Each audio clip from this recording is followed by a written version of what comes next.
तो हम आपके लिए वो सबूत लेकर आए हैं, साक्ष्य लेकर आए हैं, जिससे आपको ये पता लगेगा कि हमारे पढ़ाए हुए में से कितने क्वेश्चन आए थे। जो नए बच्चे हैं वो उनको मैं बताना चाहता हूँ, मतलब उनको अजीब लग रहा होगा देखने में कि पहली बार मेरिट लिस्ट की वीडियो खोली हमने और ये क्या सबूत साक्ष्य क्या बात हो रही है, मतलब ये क्या चीज़ें चल रही हैं। तो हम एक यूट्यूब चैनल है, ऑफ कोर्स आप यूट्यूब पे देख रहे हैं तो यूट्यूब चैनल ही होंगे। हम यूपी ट्रिपल एस से जुड़ी हुई चीज़ें पढ़ाते हैं, बताते हैं बच्चों को, ताकि वो उस चीज़ में अच्छा परफॉर्म कर पाएँ। और यूपी ट्रिपल एस से जुड़ी हुई क्यों? क्योंकि जो अचीवमेंट लाइफ में अब तक सक्सेस की है, मतलब यूपी ट्रिपल एस से जुड़ी हुई, बाकी को तो मैं यहाँ पे नहीं लिखता, तो वो उसमें हमने ठीक ठाक परफॉर्मेंस की है। और कोशिश करता है कि जो मैं चीज़ें बना समझा चुका हूँ यूपी ट्रिपल एस से, वो मैं आपको बताऊँ। यही कोशिश हमने लेखपाल के एग्ज़ाम में की थी। लेखपाल के एग्ज़ाम में हमने बच्चों को टेस्ट दिए, परफॉर्मेंस मटेरियल से बहुत अच्छा था, लेकिन शायद से कुछ मिसकंसेप्शन हो गई और कुछ बच्चे थे जिनको ऐसा लगा कि हमारे पढ़ाए हुए से 1% भी नहीं आया। जब उनको मैंने प्रूफ दिखाया टेलीग्राम पर वगैरह पर, तो वो खिसक गए कि 20% तो सभी में से आया है, उसमें क्या। जब और चीज़ें दिखाई गई तो वो 20% पे खिसक गए। फिर उन्होंने कहा कि 400 पेजेस का पीडीएफ पढ़कर कौन पढ़ सकता है, 400 पेजेस का पीडीएफ डिटेल से। तो इसका आंसर ये है कि 400 पेजेस का पीडीएफ वो डिटेल से पढ़ेगा जिसको नौकरी की ज़रूरत होगी। अगर आपका 400 पेजेस के पीडीएफ पढ़कर क्वेश्चन सोल्व हो रहे हैं तो आपको पढ़ना चाहिए फिर तो, है ना। मैं होता आपकी जगह तो मैं तो पढ़ता। मैंने तो 1600 3200 पेजेस पढ़े हैं अलग अलग किताबों को अगर मिला दिया जाए एक साथ तो 400 पेजेस तो कुछ भी नहीं है। इसमें एक 400 पेजेस का भी ट्विस्ट है, वो भी आगे बताऊंगा। तो सबसे पहले तो मेरी फर्ज ये बनता है कि मैं आपको एविडेंस बताऊं, और एविडेंस भी सिर्फ वो नहीं बताऊंगा जो हाँ ठीक है नॉर्मली आता है। जो सबसे टफेस्ट क्वेश्चन है सिर्फ उनको एज एविडेंस यूज़ करूंगा कि हाँ ये जो सबसे टफेस्ट क्वेश्चन आपके एग्जाम में अब तक आए हैं, ये मैंने आपको अपने नोट्स में बताए। तो सबसे पहले तो हमने एक टेलीग्राम पे पोल रखा था जिसमें बच्चों से पूछा था कि आपको क्या लगता है भाई, कितने क्वेश्चन आपके लगता है कि हमारे पढ़ाई हुए में से आए हैं और कितने क्वेश्चन नहीं आए हैं। जो बच्चों ने कहा लगभग 24% ने कहा कि एक भी क्वेश्चन नहीं आया, 0 क्वेश्चन आया। 21% ने कहा कि लगभग 30 या 30 से प्लस क्वेश्चन आए आपके। ऐसे बताने वाले 414 लोग थे। और आपको आश्चर्य होगा जिन लोगों का सिलेक्शन हुआ है या जिन लोगों ने अच्छे नंबर स्कोर किए हैं, उनमें अधिकतर लोग इसी कैटेगरी में फॉल हो रहे थे। नाउ क्या सच में कितने नंबर आए वो मैं आपको बताता हूँ। और जो प्रूफ मैं आपको दे रहा हूँ इसमें मैंने एक चीज़ का और भी ध्यान रखा है। मैंने सिर्फ हार्ड क्वेश्चन को चूज़ किया है ना। वगैरह अगर मैं इजी क्वेश्चन को चूज़ करूँगा तो आप कहोगे अरे यार ये क्या बता रहे हो, ये तो सब में आ रहे हैं। तो मैंने अपनी तरफ से हार्ड क्वेश्चन किया भाई। मैं जितनी भी मेरे अंदर बुद्धि है, मुझे लगा ये क्वेश्चन टफ है, किसी और में से नहीं आया, तो उस क्वेश्चन को मैंने शामिल करने की कोशिश की। जैसे कि ये कंट्रोल C5 वाला था कि इसके थ्रू क्या होता है, ये हमारे नोट्स में था। गीगो हमारे नोट्स में था, यहाँ पे आप देख सकते हैं प्रूफ में। ऑपरेशन घटक नहीं है, ये हमारे नोट्स में था। और बाकी तो बस फिर नॉर्मली थे, जो टफ टफ क्वेश्चन थे वो यहाँ पे आप देख सकते हो। अच्छा एनवायरनमेंट में तो ऐसा हुआ है कि जो हमने नोट्स में लिख दिया वो आ गया। अगर मैंने ये लिख दिया कि A फॉर एप्पल है तो एग्जाम में A फॉर एप्पल ही आ गया। तो जैसे एक्स सेतु था, इविल क्वार्टर था, इसमें भी मैंने सबसे टफ क्वेश्चन उठाए हैं। एनवायरनमेंट में जो इजी से सब में आ रहे थे वो मैंने नहीं उठाए, सबसे टफ उठाए हैं इसमें भी। जो इविल क्वार्टर था वो पेज नंबर 44 पे है। सफ़र वाला ये तो खैर नॉर्मली था। जो ये था तटीय क्षेत्र कहाँ पे लिखा है चैप्टर 6 में। उसके बाद एक धारा वाला क्वेश्चन आया था कि किस धारा में है, वो धारा नंबर 3 जिसका आंसर था, वो तो सबको पढ़ाया था मैंने, उसको भी कंसिडर नहीं किया। एक क्वेश्चन आया था फॉर्मूले वाला कि वो डिजास्टर का मल्टीप्लाई ये सब करो, वो हमने एग्जैक्टली पढ़ाया था। अब आप कहोगे नहीं नहीं सर उसमें एक टर्म थी जो आपने हमें नहीं पढ़ाई थी। अगर आप उस टर्म को ठीक से समझते कि वो टर्म कहना क्या चाह रही है तो आप खुद समझ सकते थे वो डिजास्टर को बढ़ाएगी या डिजास्टर को घटाएगी। अगर उसे बढ़ाती वो डिजास्टर को तो ऊपर आती, घटाती तो वो नीचे आती, राइट। तो उससे उसका टर्म का इतना मतलब नहीं था। अगर वो क्वेश्चन आपका गलत हुआ है तो बेसिकली मतलब ये है कि आपको जो शब्दों का ज्ञान है कि किस शब्द का क्या अर्थ होता है वो सही नहीं बैठ रहा था। एनवायरनमेंट में जितने भी क्वेश्चन थे, एनवायरनमेंट और ज्योग्राफी को मैंने मैच किया था। एनवायरनमेंट ज्योग्राफी में लगभग लगभग हमारे 12 के आसपास क्वेश्चन है। और जो सबसे टफ क्वेश्चन है उसका मैं आपको बता चुका हूँ। डिजास्टर का फॉर्मूला और ये धारा का फॉर्मूला ये तो हमने ऊपर ही लिखा हुआ है, नोट्स में ही पढ़े हुए हैं, तो उसको तो मैंने ज़्यादा छेड़ने की कोशिश भी नहीं की। उसके बाद हमारा बचता है कि कीस्टोन प्रजाति, ये सब मैंने बताया हुआ है, अपनी वीडियो में एक्सप्लेन किया था बल्कि नाम के साथ इनका। फिर आपके पास संचयन वाला क्वेश्चन था, इसमें भी जो टिक की है उसमें मत जाना, यहाँ पे भी हमने बताया। लेकिन ऐसा क्या हम सभी बता रहे थे भाई? कितने बताए हमने आपको? 10 में से मैं कह रहा हूँ कि एनवायरनमेंट में 7 से 8 क्वेश्चन हम हमें से कर पा रहे थे। ज्योग्राफी के मिला दो तो और बढ़ जाएंगे, लेकिन ऐसा नहीं है। 2 क्वेश्चन थे, मिस्ट्री वाला जो मैंने आपको नहीं बताया जिसका मुझे दुख है, और ये आपती सोलर किले वाला, ये आप हमारे नोट से ना कर पाते। उसके बाद भी लगभग 11 से 13 क्वेश्चन आप कंप्यूटर में मान लो, और लगभग 7 से लेके, नहीं 7 कहाँ, ज्योग्राफी को भी तो ऐड करोगे ना, 11 से लेके 12 क्वेश्चन आप यहाँ से मान लो, तो ऑलमोस्ट 25 से 26 क्वेश्चन आप सिर्फ कंप्यूटर और एनवायरनमेंट ज्योग्राफी के साथ ही डील कर सकते हो। और ये वो हैं जब मैंने सबसे टफ क्वेश्चन उठाए, सबसे टफेस्ट क्वेश्चन जो उपलब्ध थे वो। अच्छा एक और टफ क्वेश्चन से मेरी बात याद आई। एक जो जीएस में क्वेश्चन आया था ये वाला, समाजशास्त्री ने शमीरपेट गांव का अध्ययन किया था। मैंने इस सोशलिस्ट की बुक का नाम मेंशन किया था, मैं इस गांव का नाम मेंशन नहीं किया क्योंकि मुझे लगा कि यार इतना डीप तो नहीं जाएगा, बाल की खाल तो नहीं निकालेगा। हालांकि ये क्वेश्चन वो था जिसको आपको डंप करना था, लेकिन इस सोशल लिस्ट का नाम मेरे नोट्स में मेंशन था, मैंने किया हुआ था उसका नोट्स का नाम मेंशन। फिर डीएनए फिंगरप्रिंट का विकास कहाँ हुआ, ये टफ क्वेश्चन है, ये मैंने मेंशन किया हुआ था। और कौन सा था इसमें, बाकी तो सब तो नॉर्मल ही है, हर कोई इसको कर ही लेता, कोई बहुत बड़ी बात नहीं थी। पेयजल कार्यक्रम भी था, ये तो योजना में मैंने सब करवा ही दिया था। मनरेगा वाला भी था, मतलब इसमें तो ज़्यादा कुछ है नहीं। हाँ ये था, मुंशी प्रेमचंद का उपन्यास नहीं है तो आनंद मठ था। आनंद मठ को मैंने हिस्ट्री के नोट्स में बताया था कि आनंद मठ किसको बोलते हैं, और आनंद मठ का उपन्यास आज़ादी के ऊपर लिखा गया था और कब लिखा गया था, बंकिम चंद्र चटर्जी द्वारा कब लिखा गया था। तो आनंद मठ बेसिकली डील किससे कर रहा था ये मैंने आपको हिस्ट्री में बहुत डिटेल से बताया था, राइट। तो ये सारी चीज़ें आप इसको कितने कितने कोई क्वेश्चन होंगे, 1 2 3 4 5 6 7 8 9 10 11 12 13 14 15 16 17 18 क्वेश्चन ये हो गए। तो 25 + 18 हाउ मच, ये आपके हो गए हैं 42 क्वेश्चंस आपके हो सकते थे जो सिर्फ नोट्स से थे। हालांकि जीएस में तो मैंने सारे के साथ इजी और हार्ड सबको इंक्लूड कर लिया, क्योंकि सबने लगभग लगभग सेम ही पढ़ाया था, इसमें कोई बहुत बड़ी तोप नहीं चला दी। लेकिन जो क्वेश्चन मैंने आपको ये 4-5 बताए हैं ये आउट ऑफ द बॉक्स थे। इवन मुझे भी नहीं पता था कि जो समाजशास्त्री का नाम मैं इसमें लिख रहा हूँ, मैंने लिख दिया था क्योंकि इन्होंने काफ़ी ज़्यादा काम किया हुआ था, तो मुझे लगा था कि लिखना जरूर चाहिए इसके बारे में, मुझे क्या पता आ जाए। और देखिए वही चीज़ हुई है नाउ। खैर अब तो एग्जाम हो चुका है, अब ये 45 हो या 50 हो, जिनके ठीक होने थे उनके हो गए, जिनके ठीक नहीं होने थे उनके हो गए। लेकिन अब ये जो मैंने पोल लिया था इसमें आप देखिए 30%, सिर्फ 21% ऐसे लोग थे जिनको ये बिलीव था कि हाँ 30 से प्लस क्वेश्चन आए हैं। और मैंने अब तक इस पॉइंट पर 25 से ज़्यादा क्वेश्चन, तो 26 के आसपास क्वेश्चन तो आपको कंप्यूटर और एनवायरनमेंट में से ही दिखा दिए।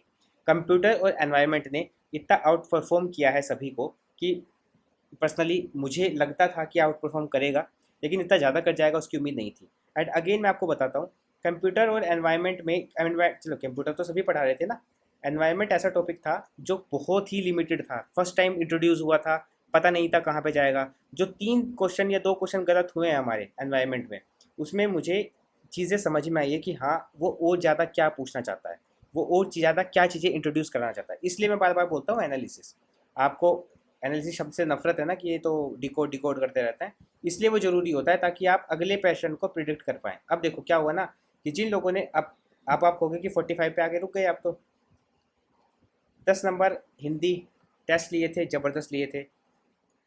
डीआई 10 नंबर, हमने डीआई के इतने सारे टेस्ट लिए, अगर आपने डीआई के सब कुछ, मतलब डीआई तो हिंदी और डीआई को मैं क्रेडिट नहीं लेना चाहता है ना, ये वो चीज़ें हैं जो आप करोगे तब भी आपका हो ही जाएगा। तो ये 10 नंबर आप इसके भी जोड़ते हो तो कितने नंबर बैठता है, 65 नंबर। लेकिन कट ऑफ क्लियर नहीं होती, 65 नंबर में भी कट ऑफ क्लियर नहीं हो रही है, तो फिर कहाँ वो 15 नंबर 10 नंबर कहाँ से आएंगे कट ऑफ वाले। उसके लिए मैं आपको बताता हूँ कि आपको क्या अप्रोच रखनी थी।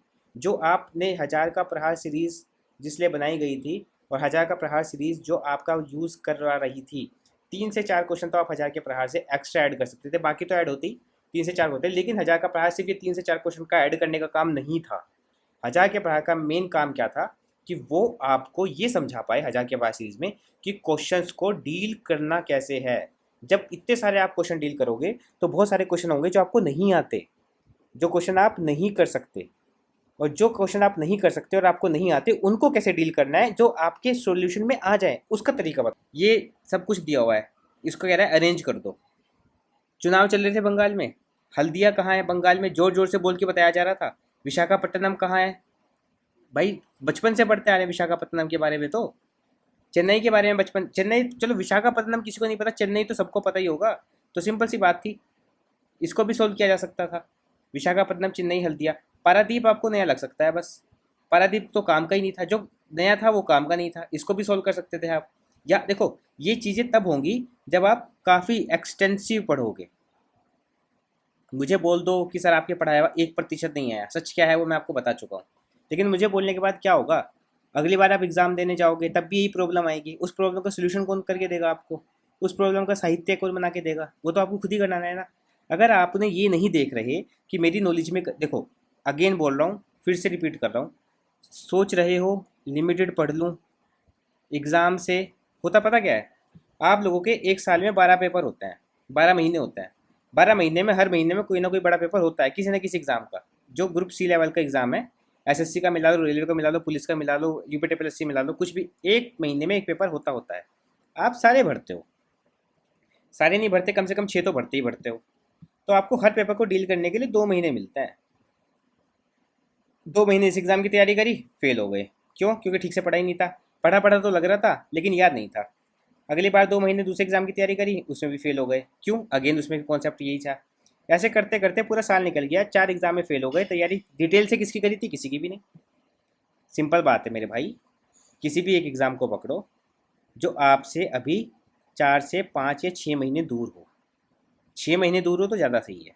बस उस एग्ज़ाम के सिवा किसी और एग्ज़ाम पे ना दो, और डेली के 10 घंटे उस एग्ज़ाम पे दे दो। बस ये तरीका अपना लो, मुझे बोल दो। मैंने तो आपके लिए इतना सब कुछ किया, आपने मुझे फिर भी बोला, मैं माइंड भी नहीं करता। क्योंकि सोशल नेटवर्क पे देखो, डिग्री नहीं चाहिए ना आपको कमेंट करने के लिए। आपके मन में जो आपके घर में लड़ाई बजी, यूट्यूब पे कमेंट कर दो। आपकी किसी के साथ बहस हो गई, यूट्यूब पे कमेंट कर दो। आपका मूड ही ख़राब है, ऐसे ही बस रैंडमली मूड ख़राब ही है, लो यूट्यूब पे कमेंट कर दो। कोई डिग्री तो नहीं चाहिए। आपकी बात, आपके मैसेज से पता लग जाता है कि आपने कितना एक्सटेंसिव नॉलेज गेन की है। तो क्यों ना हम उस टाइम को यूटिलाइज़ करें अपनी नॉलेज बढ़ाने में। क्यों ना हम उस टाइम को यूटिलाइज़ करें उन चीज़ों को ग्रैब करने में जो हमारे काम आएगी फ्यूचर में। क्यों हम लगे हुए हैं इन चीज़ों में। अब देखो एक और क्वेश्चन बताता हूँ। ये रिपोर्ट थी। अब आप एक नॉर्मल बच्चे क्या सोचेगा, मुझे रिपोर्ट पढ़ के जानी पड़ेगी सारी की सारी। ये रिपोर्ट मैंने नहीं पढ़ी, CA में नहीं पढ़ाई मुझे किसी ने, तो ये रिपोर्ट मेरी गलत होगी। अब एक ध्यान से सुनना। न्यूज़ देखते हो ना आप, पाकिस्तान को क्या करती है, IMF लोन देती है। IMF का काम ही क्या है, लोग देशों को लोन देना। और आई होप आपने ये पढ़ा होगा, क्योंकि अगर आपने तैयारी करी है पैट की, पैट में ये टॉपिक आता है। तो अगर आपने पैट में पढ़ा है तो IMF को आप एलिमिनेट कर सकते थे, भारतीय रिजर्व बैंक को आप एलिमिनेट कर सकते थे, WTO को आप एलिमिनेट कर सकते हैं। उसका काम व्यापार करना है, समानता और गरीबी देखना नहीं है। वो काम किसका है? वर्ल्ड बैंक का, क्योंकि वो लोन भी देता है। गरीबों की स्कीम पे सबसे पहले वर्ल्ड बैंक ही लोन देता है। तो ये भी आप यहाँ पे ठीक कर सकते थे। लेकिन ये मैं बता रहा हूँ, जो 200 पेजेस के PDF ढूंढने वाले लोग हैं, आप मेरे से मांग रहे थे कि नहीं सर आपने 400 पेजेस का PDF दे दिया, बहुत बड़ा PDF दे दिया, हम नहीं पढ़ पाएंगे। कोई 100 पेज का PDF आपको दे, आप उसको ढूंढो कि 100 पेज के PDF में मेरे सारे के सारे सवाल सोल्व हो जाएं। नहीं होंगे सवाल सोल्व। और देखो, खुद का मूर्ख बन, सबसे आसान चीज़ पता है इस दुनिया में क्या है? खुद को ये विश्वास दिला देना कि जो मैं सोच रहा हूँ वो सही है। बस अगर आपको लग रहा है कि नहीं 100 पेज का PDF मुझे मिल जाएगा कहीं ना कहीं, आज नहीं मिलेगा तो 1 महीने बाद मिलेगा, 2 महीने बाद मिलेगा, 3 महीने बाद मिलेगा, कहीं ना कहीं कोई ना कोई किसी टीचर के पास मैजिक नहीं है। अगर अंत में कोई चीज़ काम आएगी तो सिर्फ वो एक चीज़ है, आपकी मेहनत जो आप करोगे। भाई सरकारी नौकरी सबको चाहिए ना, हर किसी को सरकारी नौकरी चाहिए। और सरकारी नौकरी में इस समय मैं आपको बताता हूँ, बहुत बड़े बड़े शेर बैठे हुए हैं। अगर शेर बनना है आपको, कैसे बनोगे? नॉलेज इकट्ठा करके, ब्रेन को इम्प्रूव करके, हर चीज़ की थोड़ी थोड़ी नॉलेज हासिल करके। अगर नहीं बनोगे तो बहुत बड़े बड़े शेर बैठे हैं, वो आपको खा जाएंगे। तैयारी नहीं करोगे तो जाओगे। हाँ, अब यहाँ पे आता है ब्रिक्स वाला क्वेश्चन। बहुत सारे मैंने कमेंट देखे कि भाई ब्रिक्स वाला क्वेश्चन का क्या आंसर बताते, हमने तो मीटिंग याद करी थी, ये तो प्रेसिडेंट पे आ गया। अरे भाई पुतिन कहाँ का है? रशिया का? रशिया में तो नहीं थी मीटिंग। शी जिनपिंग कहाँ का है? चाइना का? वहाँ भी नहीं थी। अब रामाफोसा और लुला डे सिल्वा में आपको चूज़ करना था। रामाफोसा, अगर आपने थोड़े से भी आइडिया लगा होता और ब्रिक्स को पढ़ा होता, ब्रिक्स के पुराने जो सम्मेलन हुए वो कहाँ हुए, आप रामाफोसा को भी एलिमिनेट कर सकते थे। तो कौन बचा? सिल्वा। This is it. और अब आप मुझे ये बताओ कि ये चीज़ें कौन आपको बता देगा? जब तक आप खुद से नहीं पढ़ोगे और खुद से, भाई मेरे, इंटरलिंकिंग करो कॉन्सेप्ट की। वो टाइम 2020 से पहले था, जब आप जाते थे बाज़ार में, एक PDF पर खरीदते थे, और एक PDF खरीदने के बाद आपका काम बन जाता था। वो नहीं हो रहा है अब। मैं आपको बार बार चेतावनी दे रहा हूँ, नहीं हो रहा है। तरीका बदल रहा है कमीशन का बहुत तेज़ी से। अगर अपने आप को नहीं कन्वर्ट करोगे, नहीं बदलोगे, तो आप नहीं सक्सेसफुल हो पाओगे, किसी भी एग्ज़ाम में नहीं हो पाओगे। कमेंट करो फिर कि सारा 2% नहीं आया, 10% नहीं आया, 40% नहीं आया। एक समय बाद होगा कि आपका गुस्सा शांत होगा, आपको लगेगा नहीं मेरा पेपर ख़राब हो गया, अब मैं क्या करूँ, अब मुझे नया पेपर देना है। जब नया पेपर की तैयारी करने के लिए जाओगे तो फिर आपको दोबारा से टीचर ढूंढना पड़ेगा कि भाई ठीक है दोबारा से नया टीचर ढूंढो। फिर आप देखोगे कि ये टीचर अच्छा है, इस टीचर से पढ़ते हैं।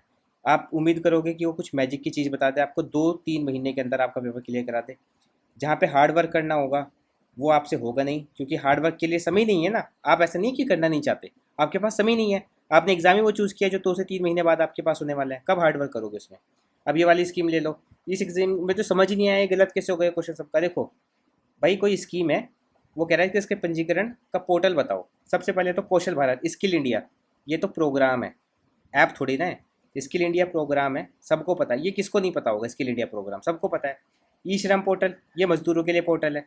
हो सकता है आप में से किसी ने तो इसमें रजिस्ट्रेशन भी कराया हो, या आपके आसपास में इसका रजिस्ट्रेशन चलाओ। कैफ़े जाते हो ना फॉर्म भरवाने, वहाँ तो इसका रजिस्ट्रेशन भी करते हैं, वो मजदूरों के लिए है। उमंग पोर्टल, उमंग पोर्टल में पीपीएफ वगैरह निकलवाते हैं, ये भी आपने कई बार पढ़ा होगा। उमंग पोर्टल तो इतना फेमस है, मतलब आते ही आता है एग्जाम में। क्या बचता है? कौशल पंजी बस।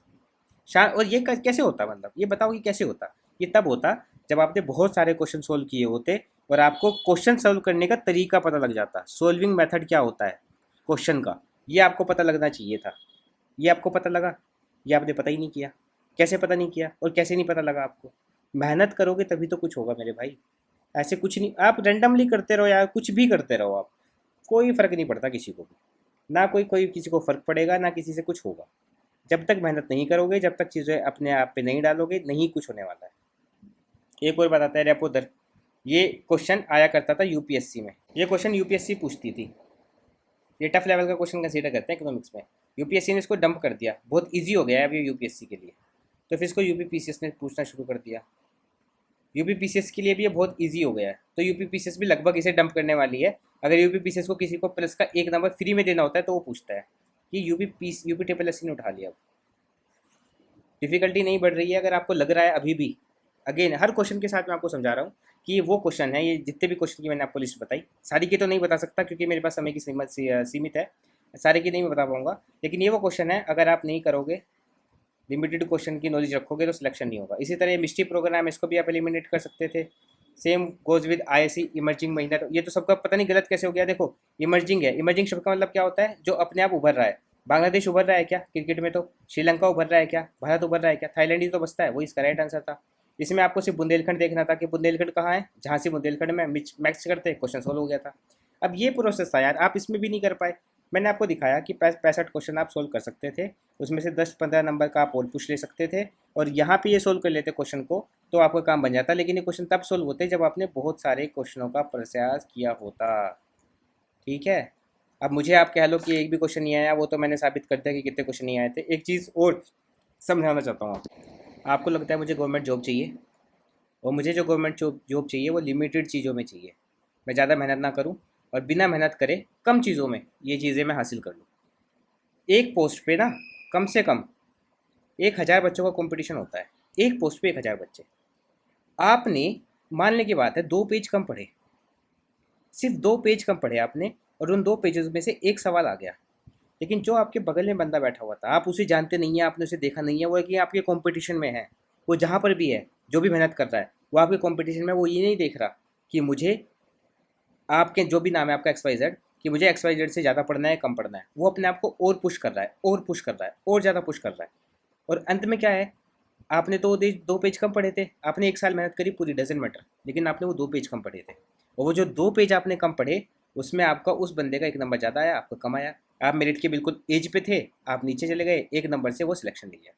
इस टाइम पे आप डिज़र्व ही नहीं कर सकते कि आप एक भी चीज़ें कम पढ़े। और आपकी अपेक्षा ये है कि मैं आपको 400 पेजेस का PDF ना दूँ। अगर 400 पेजेस का PDF पढ़कर आपके 10 नंबर आ रही हैं तो उसमें से क्या बुराई है?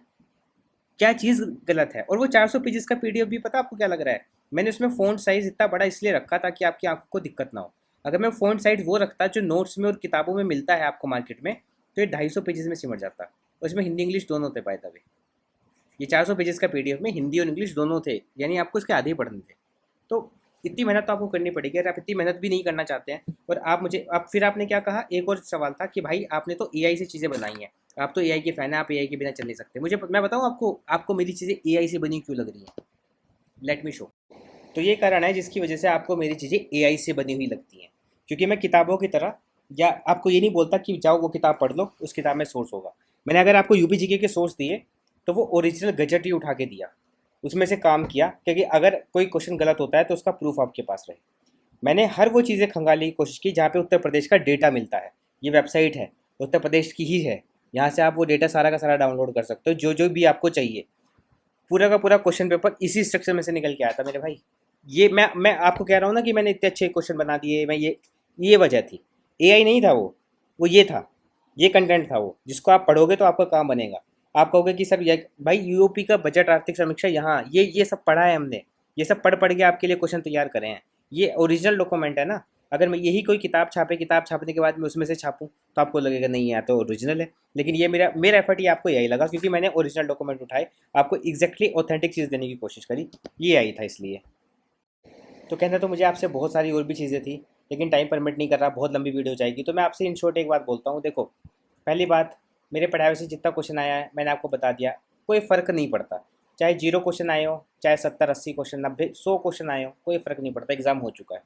दूसरी बात, जो मैंने आपको बताया था, मैंने आपको ये नहीं बताया कि भाई मैं कैसे बना रहा हूँ, मैं टेस्ट कैसे बनाता हूँ, मैं नोट्स कैसे बनाता हूँ। मैंने आपको अपने नोट्स दिए, और मैंने आपको अपने नोट्स दिए प्रिंट कराने के लिए भी कि आप उनको प्रिंट करा सकते हो, और वो आपको पढ़ने थे बस। अगर आप कहोगे मेरे भाई, मैं आपको दोबारा बोल रहा हूँ, आप सब मेरे छोटे भाई बहन जैसे हो। आप में से कुछ लोगों को नौकरी की ज़रूरत होगी, इसकी बहुत ज़्यादा, घर पे आपको चीज़ें प्रूव करनी होंगी, माँ बाप का सहारा बनना होगा। उसके बाद भी अगर आप 400 पेज का पीडीएफ पढ़ने में कतरा रहे हो, और आप ये नहीं देखना चाहते कि चेंज हो रहा है पैटर्न, चीज़ें बदल रही हैं। यूपी ट्रिपल एस सी का लेखपाल का पेपर ही देख लो, बहुत सारी चीज़ें ऐसी आ गई भाई। 10 से 15 क्वेश्चन ऐसे थे जब वो आपकी एक सब्जेक्ट की नॉलेज को चेक करने के बहाने आपकी ओवरऑल स्ट्रेटेजी चेक कर रहा था। 10 से 15 मैंने आपको अपने सामने दिखाई ना, 10 से 15 क्वेश्चन थे ऐसे, जब सोल्व कर लेते, अगर आप अपनी आँख नाक कान खुले रखते चारों तरफ से, तो चीज़ें बदल रही हैं। नहीं बदलोगे तो दिक्कत होगी। देखो, आज नहीं तो कल, मेरी बात सुनो, आज आपको एक चीज़ करनी है, आज नहीं मानोगे 2 साल बाद मानोगे, लेकिन जो 2 साल का समय है वो तो बीत गया ना। आपने तब माना उस चीज़ को, और आपने कहा नहीं नहीं मैं गलत था। बहुत बार आपकी लाइफ में ऐसा हुआ होगा कि आपने एक चीज़ पे बिलीव कर लिया, कि आज आप बिलीव करते हो कि मैं इस पॉइंट पे सही हूँ। आपको 1 साल बाद या 2 साल बाद पता लगता है कि नहीं, मैं उस पॉइंट पे सही नहीं था, लेकिन समय तो बीत गया, 1-2 साल का समय तो बीत गया। अभी मुझे मैसेज मिले हैं लगभग लगभग, जो चलिए नंबर नहीं बताता आपको मैं, काफ़ी बच्चों के मैसेज मिले हैं मुझको, जो लेखपाल के लिए कह रहे हैं कि सर हाँ हो गया, क्लियर हो गया। भगवान करे हो जाए, नज़र ना लगे उनको किसी की। उनका तो जीवन बदल गया ना, उनकी तो लाइफ चेंज हो गई पूरी की पूरी। उन्होंने अपने आप को एक्स्ट्रा पुश किया, बहुत ज़्यादा एक्स्ट्रा पुश किया। अब आप मेरे पे वीडियो पे आइए। मैं देखो, ये मैं जो वीडियो थी ना, उस वीडियो के कमेंट डिलीट ही नहीं करूँगा। मैं उस वीडियो में किसी को ये नहीं कहूँगा कि नहीं भाई आपने ऐसा क्यों बोला, मुझे वो क्यों बोला। आप लोगों ने बोला, आपका व्यू था, लेकिन हाँ उस वीडियो में आप अब से जाना, अब के बाद, और जो मैंने आपको टेस्ट दिए हैं, जो मैंने आपको नोट्स बताए हैं, वो सारी चीज़, उस वीडियो को जाना। मैं अपने सभी स्टूडेंट से कहूँगा जो भी देखो, हमें क्या करना है, लोअर पीसीएस की तैयारी करनी है, मैं उसमें आपकी मदद करने वाला हूँ। आपको रेलवे की तैयारी करनी है, आपको जीएस की तैयारी करनी है, या आपको यूपी जीके की तैयारी करनी है। आप कहो कि भैया मेरे पास पैसे ही नहीं है, मैं नहीं कर सकता, कोई बात नहीं, फ्री में कर लो। मुझे उस चीज़ का इशू नहीं है कि आप मेहनती हो और आप पैसे की वजह से रह जाओ। पता नहीं मैंने कितने बच्चों को इस बार फ्री में इन्वॉल्व किया था, लेकिन इस बार हाँ, इतनी सारी चीज़ें हो चुकी हैं, मुझे भी देखना पड़ेगा कि कौन व्यक्ति सच में मेहनती है और कौन व्यक्ति जस्ट पीडीएफ इकट्ठे करने में लगा हुआ है, कि यहाँ से भी पीडीएफ मिल जाए, यहाँ से भी पीडीएफ मिल जाए। तो हम क्या करेंगे, हम एक स्कॉलरशिप टेस्ट लिया करेंगे। जो भी उस स्कॉलरशिप टेस्ट में रैंक हासिल करेगा, कितनी रैंक हासिल करेगा वो हम देख लेंगे, उनको सब फ्री में देंगे, सब कुछ फ्री में, ठीक है, कोई इशू ही नहीं है। और यहाँ पर मुझे भी छटनी करनी होगी। देखो, एक बात आपको भी समझना पड़ेगा कि मैंने आपके लिए मेहनत करी, मेहनत करके आपका रिजल्ट आया। जिनका रिजल्ट नहीं आया, आपको दुख हुआ है, मुझे भी दुख हुआ है कि आपका रिजल्ट नहीं आया। जब मैं आपका देखता हूँ तो मुझे भी लगता है कि यार इतना सब कुछ फ्री में अवेलेबल था, एक्स्ट्रा में सब कुछ पड़ा हुआ था, उसके बाद भी 400 पेजेस का बस पीडीएफ देख लिया किसी ने, और 400 पेजेस का पीडीएफ देखने के बाद नहीं कर पाना है, तो नहीं, वो सही नहीं हुआ। अभी आपको मेरी आलोचना करनी थी, तो मेरी आप आलोचना पता कहाँ करते? आप कहते कि भैया आपने कंप्यूटर के मुझे नोट्स दिए, लेकिन कंप्यूटर के 4 से 5 क्वेश्चन ऐसे हैं जो एक जगह पे सोल्व नहीं हो रहे, उनके लिए मुझे स्कैटर्ड नॉलेज पढ़नी पड़ती है, 4-5 अलग अलग जगह से पढ़ना पड़ रहा है। आपको उसे ठीक करना चाहिए।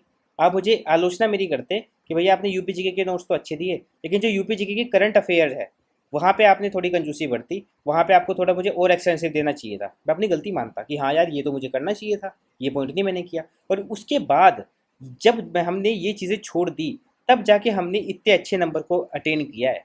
अगर हम ये ना करते, अगर हम ये चीज़ें ना छोड़ते, तब क्या होता?